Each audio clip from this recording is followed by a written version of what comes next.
രണ്ടാമത്തെ നമ്പർ 2 ആണ്, അത് ഡാർലി ഫ്രാൻസിസ് കൊച്ചമ്മയാണ്. ഡാർലി കൊച്ചമ്മയ്ക്ക് സമ്മാനം കൊടുക്കുന്നതിന് പാസ്റ്റർ. മൂന്നാമത്തെ നമ്പർ 6 ആണ്, നമ്പർ 6. ആദ്യമായിട്ട് വന്നത് വെറുതെ ആയില്ല, അതാണ് നടുവിലപ്പൻ കുടുംബയോഗം.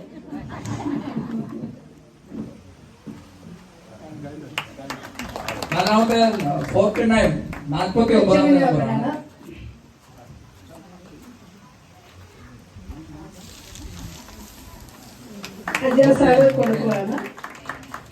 സമ്മാനം സ്പോൺസർ ചെയ്ത ആന്റിയെയും വാങ്ങിച്ച എല്ലാവരെയും ഓർത്ത് സ്തോത്രം ചെയ്യുന്നു, നന്ദി പറയുന്നു. വരുന്ന പ്രാവശ്യം ഇത് ഉണ്ടാവണം, ഇത് പ്രോത്സാഹനമാണ്. ആരെങ്കിലും ആന്റി അല്ലെങ്കിൽ മറ്റാരെങ്കിലും ക്രമീകരിക്കാം. Okay, thank you. നന്ദി പറയാനായിട്ട് നമ്മുടെ മേബലാന്റെ ക്ഷണിക്കുന്നു.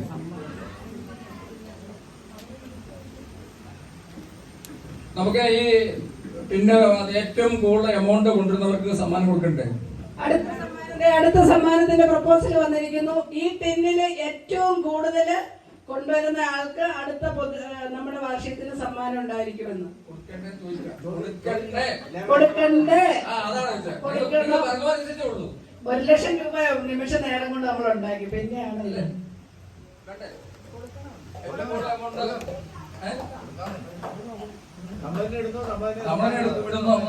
ആ സമ്മാനം ഞാൻ സ്പോൺസർ ചെയ്യുന്നതായിരിക്കും. ഒരാൾക്ക്. പക്ഷെ ചില്ലറ പൈസ ഇട്ട് നിറയ്ക്കരുത്. നോട്ട് എമൗണ്ട് ഏറ്റവും കൂടുതൽ എമൗണ്ട് ഇടുന്ന ആൾക്ക് അടുത്ത വാർഷികത്തിന് സമ്മാനം ഉണ്ടായിരിക്കും. എമൗണ്ട്.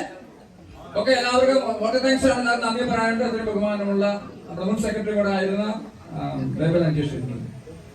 പെട്ടെന്ന് തന്നെ ഞാൻ നന്ദി പറഞ്ഞു തീർക്കാം. ഏതൊരു മീറ്റിംഗിന്റെയും അവസാനത്തെ ഇനമാണ്. അതൊരു പ്രോട്ടോകോൾ അനുസരിച്ച് ചെയ്യേണ്ട കാര്യമായതുകൊണ്ട് മാത്രമാണ് അത് ചെയ്യുന്നത്. കാരണം ഇതിന്നിവിടെ സാധ്യമാക്കി തന്ന നമ്മുടെ പൂർവ്വ പിതാക്കന്മാരുടെ ദൈവത്തിന് ആദ്യമായിട്ട് ഞാൻ നന്ദി നൽകുകയാണ്. എത്ര പറഞ്ഞാലും എത്രമാത്രം നമ്മൾ ദൈവത്തോട് കടപ്പെട്ടിരിക്കുന്നു എന്ന് ഇന്നത്തെ ദിവസം തന്നെ ഒരുപാട് കാര്യങ്ങളുടെ സാക്ഷ്യം വഹിച്ചിരിക്കുകയാണ്. ഇന്നിവിടെ ഇത് സാധ്യമാക്കി തന്ന എല്ലാ പ്രിയപ്പെട്ടവർക്കും ഞാൻ നന്ദി പറയാൻ വേണ്ടി ഈ സമയം ഞാൻ വേർതിരിക്കുകയാണ്. നമുക്ക് അറിയാവുന്ന പോലെ ഞാൻ ഒരു നിമിഷം എന്റെ പിതാവിനെയും കൂടി ഞാനൊന്ന് ഓർക്കുകയാണ്. ഞാനത് ഓർക്കുന്നതിന്റെ ഒരു കാര്യം, മൈക്കിൾ ജോൺ തിരുമേനി എന്ത് പറഞ്ഞാലും അത് അനുസരിച്ച് കാണുന്ന ഒരു പിതാവാണ്. കാരണം ഇന്ന് കൊച്ചമ്മ പറഞ്ഞു ദേഷ്യമില്ല എന്നൊക്കെ പറഞ്ഞു. പക്ഷെ ഞങ്ങളെ വളരെ കർശനമായിട്ടും വളരെ അച്ചടക്കത്തോടും കൂടി ആയിരുന്നു ഞങ്ങളുടെ അപ്പച്ചൻ ഞങ്ങളെ വളർത്തിയത്. അപ്പം ദേഷ്യമില്ല എന്ന് പറയില്ല, ദേഷ്യമുണ്ടായിരുന്നു. പക്ഷെ എങ്കിൽ പോലും തിരുമേനിയുടെ എല്ലാ വാക്കുകളും, അത് അല്പം ശരിയല്ലാത്ത വാക്കുകൾ പോലും അപ്പച്ചൻ കേൾക്കുന്നത് ഞാൻ ശ്രദ്ധിക്കുന്നുണ്ടായിരുന്നു. അത് തന്നെയാണ് ഞാൻ ഇപ്പോഴും പറയാൻ പോകുന്നത്. നമ്മുടെ തിരുമേനി ഇന്ന് നമ്മുടെ ഒരു പ്രപ്പോസല് നമ്മുടെ മുൻപിലിട്ടു. നമ്മളത് അനുസരിക്കുകയായിരുന്നു. സത്യത്തിൽ നമ്മൾ ഞാൻ പെട്ടെന്ന് എന്റെ അപ്പച്ചനെ ഓർത്തു. കാരണം മൈക്കിൾ ജോൺ തിരുമേനി എന്ത് പറഞ്ഞാലും അത് ബാക്കിയുള്ളവർക്ക് ഒരു നെഗറ്റീവ് ആണെങ്കിൽ പോലും അപ്പച്ചൻ അതങ്ങ് സമ്മതിക്കുമായിരുന്നു. എന്ന് പറഞ്ഞതുപോലെ തന്നെ നമ്മുടെ പ്രിയപ്പെട്ട തിരുമേനി ഇന്ന് നമ്മുടെ മുൻപിൽ ഇട്ട ഒരു പ്രപ്പോസൽ നിമിഷ നേരം കൊണ്ട് അത് സാധ്യമാക്കി തീർത്തപ്പോൾ വളരെ സന്തോഷത്തോടുകൂടി ആത്മാർത്ഥമായ സന്തോഷം നിറഞ്ഞ ശരിക്കും എന്റെ കണ്ണ് നിറഞ്ഞു പോയി. കാരണം അസാധ്യമെന്ന് അതിന്റെ സാഹചര്യങ്ങൾ കൊണ്ടാണ് ഭാരവാഹികൾ അത് പറഞ്ഞത്. പക്ഷെ അത് സാധ്യമാക്കി തന്നു. വളരെ അനുഗ്രഹിക്കപ്പെട്ട ഈ കുടുംബയോഗം, ഈ 18ാമത് കുടുംബയോഗം ഇവിടെ നടത്തിയ ദൈവത്തിന് വീണ്ടും ഞാൻ നന്ദി. ഈ കുടുംബയോഗത്തിന്റെ പ്രസിഡന്റ് നമ്മുടെ ജെയിംസ് അച്ഛനാണ്. അച്ഛനെ കുറിച്ച് ഓർക്കുമ്പോൾ ഞാൻ എപ്പോഴും ശ്രദ്ധിക്കാറുള്ള കാര്യം, എന്ത് സാവധാനത്തിലാണ് ഒരു കാര്യം പറഞ്ഞാൽ അച്ഛൻ അത് കേട്ട് നിന്നിട്ട് അവസാനം അതിന്റെ ഉത്തരം. പലപ്പോഴും ഞാൻ ഈ ഭാരവാഹിയായിട്ടിരിക്കുമ്പോഴും ഇപ്പോഴും ഒരാളെ ജസ്റ്റ് ഒരു ഫോൺ കോൾ ചെയ്താൽ പോലും യാതൊരു രീതിയിൽ ഒരു ഹാർഷായിട്ട് ഒരു വാക്ക് പോലും പറയാൻ ആന്റി അങ്ങനെ ചെയ്യാം, അങ്ങനെ നോക്കാം, അത് പറ്റില്ലാത്ത കാര്യമാണെങ്കിൽ പോലും അച്ഛൻ്റെ അതൊരു വളരെ ഗുണകരമായ ഒരു സമീപനമാണ്. ഞാനത് എപ്പോഴും ഓർക്കും. വളരെ പ്രൊഡക്റ്റീവായിട്ട് തന്നെയാണ് അച്ഛൻ ദൂരെ ആയതുകൊണ്ട് പലപ്പോഴും കമ്മിറ്റിയിലും നമ്മുടെ കാര്യങ്ങളിലൊക്കെ ഇടപെടാൻ കുറച്ച് സമയമെടുക്കും. എങ്കിൽ പോലും ഞാൻ ഓർക്കാറുണ്ട് വളരെ ഈ സംഘടന ഏറെ ഒരുപാട് കരുത്തോടുകൂടി അച്ഛന്റെ പ്രസിഡൻഷ്യൽഷിപ്പിൽ മുന്നോട്ട് പോവുകയാണ്.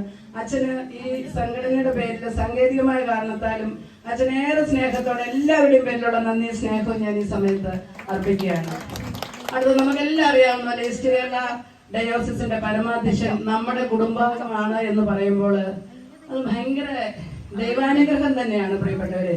കാരണം നമുക്കറിയാം, ബയോളജി പഠിക്കുന്ന കുഞ്ഞുങ്ങൾക്കറിയാം, ജീൻ എന്ന് പറയുന്ന സാധനം അല്ലെങ്കിൽ DNA എന്ന് പറയുന്നത് മരിച്ച് മണ്ണിലിട്ടാലും പുകച്ചു കളഞ്ഞാലും തിരിച്ചെടുക്കാൻ പറ്റുന്ന ഒരു കാര്യമാണ് DNA എന്ന് പറയുന്നത്. നമ്മളിലെല്ലാം നമ്മളത് ഇന്നിപ്പോ ലൗസനച്ചൻ പറഞ്ഞു അമ്മ വഴിയാണ്, അമ്മയോ അച്ഛനോ ആരെങ്കിലും ആവട്ടെ, പക്ഷെ നമ്മളുടെ ആ രക്തബന്ധം ഒരിക്കലും മാറ്റാൻ പറ്റാത്ത ഒരു കാര്യം ഉണ്ടെങ്കിൽ ആ രക്തബന്ധം, ആ ഒരു രക്തത്തിന്റെ കണിക, ആ ജീനിന്റെ പ്രത്യേകത നമുക്ക് ഒരിക്കലും കളയാൻ പറ്റത്തില്ല.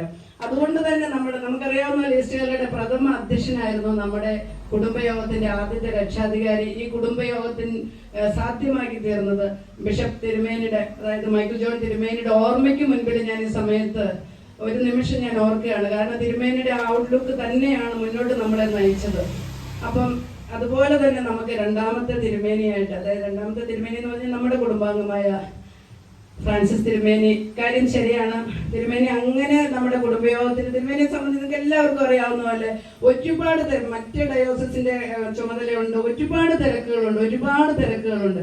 പക്ഷെ ആ ഇന്ന് തന്നെ നമ്മൾ ഓർക്കണം, 1,00,000 രൂപ ഞാൻ സമയം നോക്കി, സത്യത്തിൽ ആകെ എടുത്ത സമയം 6 മിനിറ്റ് എടുത്തത്. നിങ്ങൾ ശ്രദ്ധിച്ചോന്ന് എനിക്കറിയത്തില്ല. 6 മിനിറ്റ് കൊണ്ട് ആറല്ല എത്രയോ ആളുകളുടെ ഹൃദയത്തിലാണ് ആ ഒരു ചിന്ത ഉണ്ടാക്കി കൊടുത്തത്. അതാണ് ഞാനത് വെറുതെ തമാശന് പറഞ്ഞു, അതാണ് തിരുമേനി ഒരു തിരുമേനിയാക്കിയത് എന്ന് തന്നെ പറഞ്ഞു. കാരണം നമ്മളിൽ നിന്ന് വ്യത്യസ്തമായ ഒരു സ്വഭാവം ഉണ്ട് എന്നുള്ളത് തന്നെയാണ്. അത് നമ്മളുടെ രക്തത്തിനായതുകൊണ്ട് അഭിമാനത്തോടു കൂടി, അത് വളരെയധികം അഭിമാനവും അതോടൊപ്പം ദൈവസന്നിധിയിൽ ഏറ്റവും നന്ദിയോടും കൂടിയാണ് ഞങ്ങൾ തിരുമേനിയെ ഓർക്കുന്നത്. തിരുമേനിയും കൊച്ചമ്മയും കടന്നു വന്നു. ഇന്നത്തെ ഫുൾ ഡേ ഏകദേശം 2 മണി കഴിഞ്ഞു. ഈ ഫുൾ ഡേ നടുവിലെപ്പരക്ക കുടുംബയോഗത്തിന് വേണ്ടിയിട്ട് തിരുമേനി ചെലവഴിച്ചു എന്ന് പറഞ്ഞാൽ അത് ചെറിയ കാര്യമല്ല. നമ്മളെ പോലെയല്ല, ഒരുപാട് തിരക്കുകളുടെ ലോകത്ത് നിൽക്കുന്ന തിരുമേനിയാണ്. തിരുമേനി ഇവിടെ വരികയും ഞങ്ങൾ ഇത്രയധികം വളരെ നല്ല വാക്കുകൾ കൊണ്ടും ഇത്രയും പ്രോത്സാഹിപ്പിച്ച അത് പക്ഷെ ശ്രദ്ധിച്ചു കാണും, നിങ്ങൾക്ക് അത് നടത്താൻ പറ്റും, അല്ലെങ്കിൽ പിന്നെ നിങ്ങൾ എന്താ അങ്ങനെ പറയാൻ മാത്രം കഴിവോടുകൂടി നമ്മുടെ ഒരു ഇതാണ് രക്ഷാധികാരി, നടുവിലെപ്പരക്കൽ കുടുംബയോഗത്തിന്റെ രക്ഷാധികാരിയും കൂടിയായിരിക്കുന്ന ഞങ്ങളുടെ ഏറെ പ്രിയപ്പെട്ട ആദരണീയായ ബിഷപ്പ് BS ഫ്രാൻസിസ് തിരുമേനിയെ ഏറെ സ്നേഹത്തോടെ തിരുമേനിയുടെ സമയം ഞങ്ങൾക്ക് വേണ്ടി ചെലവഴിച്ചതിന് കുടുംബയോഗത്തിന്റെ പേരിലുള്ള നന്ദി സ്നേഹവും ഈ സമയത്ത് ഞാൻ നേരുകയാണ്. ഒപ്പം കൊച്ചമ്മ നിങ്ങൾക്ക് എല്ലാം അറിയാം. കൊച്ചമ്മയുടെ നല്ല വാക്കുകൾ, വളരെ കൊച്ചമ്മ ആരാണെന്നുള്ളത് കൃത്യമായിട്ട് പരിചയപ്പെടുത്തി. എനിക്കറിയില്ലായിരുന്നു സത്യത്തിൽ ഇങ്ങനെ ഒരു കണക്ഷൻ ഉണ്ട് എന്നുള്ളത്. NS ജോസഫ് സാറിനെ എനിക്കറിയാം, ആ മക്കളെയൊക്കെ എനിക്കറിയാം. പക്ഷെ കൊച്ചമ്മയുടെ ബ്രദറാണ് കല്യാണം കഴിച്ചത്. ഞാൻ കൊച്ചമ്മ പറഞ്ഞപ്പോഴാണ് ഓർത്തത്. തീർച്ചയായിട്ടും കൊച്ചമ്മയുടെ സാന്നിധ്യം എല്ലാവർക്കും സന്തോഷം നൽകി, എല്ലാവർക്കും അത് പ്രചോദനം നൽകിയ വാക്ക് നൽകിയ കൊച്ചമ്മ ഏറെ സ്നേഹത്തോടെ ഞങ്ങളുടെ കുടുംബയോഗത്തിന്റെ പേരിലുള്ള നന്ദി സ്നേഹം ഈ സമയത്ത് നേരുന്നു. അപ്പൊ ഞങ്ങളുടെ ഏറെ പ്രിയപ്പെട്ട അജോമൻ സാറിനെ, ഞാനും സാറിനെ ആദ്യമായിട്ടാണ് കാണുന്നത്. സാറിന്റെ സഭയിലെ ഒരംഗമായതിൽ എനിക്കും സന്തോഷമുണ്ട്. എനിക്ക് തോന്നുന്നു സാർ ഇവിടെ വന്നിട്ട് ആദ്യത്തെ ഒരു മീറ്റിംഗ് ആണോ? അതെ, അതിനും നമ്മുടെ കുടുംബയോഗത്തിന് ഭാഗ്യം കിട്ടി. സാറിന്റെ സാന്നിധ്യം ഞങ്ങൾ ഏറെ ആദരവോടുകൂടി തന്നെ സ്വീകരിക്കുകയാണ്. സാറിന്റെ നല്ല വാക്കുകൾക്ക്, സാറ് ഞങ്ങൾക്ക് വേണ്ടി എടുത്ത സമയത്തിന്. കാരണം സാറിനെ സംബന്ധിച്ചത് കുടുംബയോഗത്തിന്റെ അംഗമല്ല, പക്ഷെ സാറ് നമ്മൾ ഓർക്കണം, ക്ഷമയോടുകൂടി നമ്മൾ ചെയ്ത കാര്യങ്ങളെല്ലാം ശ്രദ്ധിച്ച് കേൾക്കുന്നുണ്ടായിരുന്നു. തീർച്ചയായിട്ടും കൊലാനി സഭാ കുടുംബാംഗം എന്ന നിലയിൽ ഞങ്ങൾക്ക് ഏറെ സന്തോഷമുണ്ട്. സാറിനെ യോഗത്തിന്റെ പേരിലുള്ള നന്ദി സ്നേഹം ഈ സമയത്ത് നേരുന്നു. ഒപ്പം നമ്മുടെ ലൗസനച്ഛൻ നമ്മൾക്കെല്ലാം അറിയാവുന്ന പോലെ അച്ഛൻ്റെ കൊച്ചമ്മ ഇപ്പം PhD ചെയ്യുവാണ്. ഞാൻ യൂണിവേഴ്സിറ്റിയിലാണ് വർക്ക് ചെയ്യുന്നത്. എൻ്റെ അടുത്ത് ഇടയ്ക്ക് ഞങ്ങൾ ഫോണിൽ സംസാരിക്കാറുണ്ട്. PhD എന്ന് പറഞ്ഞാൽ ചെറിയൊരു കാര്യമല്ല. ആ കുടുംബം എഡ്യൂക്കേഷന് വേണ്ടിയിട്ട് വളരെ നോളജ് സിറ്റി എന്ന് വേണേൽ പറയാം. നല്ല 2 പേരും അച്ഛൻ തീർച്ചയായിട്ടും MDH കിട്ടി തന്നെ വന്ന് കുടുംബയോഗത്തിൽ തന്നെ ഒരു ആദരവ് സ്വീകരിക്കുമെന്ന് തന്നെയാണ് ഞാൻ ഉറപ്പിച്ചു പറയുന്നത്. അപ്പൊ നമ്മുടെ അന്നമ്മ കൊച്ചമ്മ പറഞ്ഞ പോലെ ഒരു തിരുമേനി വരാനുണ്ടെങ്കിൽ അത് ഇങ്ങനെ തന്നെ ആവട്ടെ എന്ന് ഞങ്ങളും ആഗ്രഹിക്കുന്നു. അച്ഛനെ ഏറെ സ്നേഹത്തോടെ ഞങ്ങൾക്ക് വേണ്ടിയിട്ട് സമയം ചെലവഴിച്ചതിനും എല്ലാം അച്ഛനെയും കുടുംബമായിട്ട് ഹെൻറി മോൻ വന്നിട്ടുണ്ട്. അച്ഛന് എല്ലാവിധ സ്നേഹവും നന്ദിയും കുടുംബയോഗത്തിന്റെ പേരിൽ ഈ സമയത്ത് നേരുന്നു. അപ്പൊ നമ്മുടെ ഡാനിയൽ പാസ്റ്റർ, ഞാനിങ്ങനെ ആലോചിക്കുമായിരുന്നു, എന്റെ അറിവിൽ നടുവിലെപ്പരക്കൽ കുടുംബയോഗത്തിലുള്ള കവനാശ്ശേരിയിലെ അമ്മണി ആന്റിയുടെ മോൻ ഒരു പാസ്റ്റർ ഉണ്ട്, അനിൽ. അതല്ലാതെ എന്റെ അറിവില് ഒരു പാസ്റ്റർ ഇല്ല. പക്ഷേ എന്താണേലും ഈ കുടുംബയോഗത്തിൽ നോക്കണം, ഒരു സഭയുടെ പരമാധ്യക്ഷൻ മുതൽ എല്ലാ മേഖലയിലും എല്ലാ മേഖലകളിലും ഉയർന്ന ആളുകൾ നമുക്ക് ദൈവം തന്നിരിക്കുകയാണ്. പാസ്റ്ററിന്റെ സാന്നിധ്യം, പാസ്റ്ററിന്റെ നല്ല വാക്കുകൾ, പാസ്റ്ററിനെയും കൊച്ചമ്മയെ ഓർത്ത് ഏറെ സ്നേഹത്തോടെ ഞങ്ങൾ ഓർക്കുന്നു. ഏറെ ആദരവോടുകൂടി ഞങ്ങളുടെ നന്ദിയും സ്നേഹവും കടപ്പാടും ഈ സമയത്ത് നൽകുകയാണ്. നമ്മുടെ കുടുംബയോഗത്തിന്റെ വൈസ് പ്രസിഡന്റും കൂടെ ആയിരിക്കുന്ന ജിയോ ബിനയൻ അച്ഛൻ